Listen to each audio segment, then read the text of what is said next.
ശ്രീരാമനാമമുരുവിട്ടുണർന്നെണീക്കാം, ശ്രീരാമപാദ നളിനം ദിനേന നമസ്കരിക്കാം.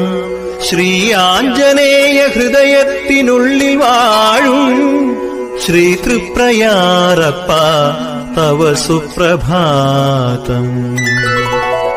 രാമായണത്തിൽ അതിമഹത്വമെഴുന്ന ശ്ലോകം രാമം ദശരഥമെന്നു മനസ്സിലോർത്തിടുമ്പോൾ ഈ ലോകമാകെ നന്മ കനിഞ്ഞു നൽകി വാഴും ശ്രീ തൃപ്രയാറപ്പ തവ സുപ്രഭാതം.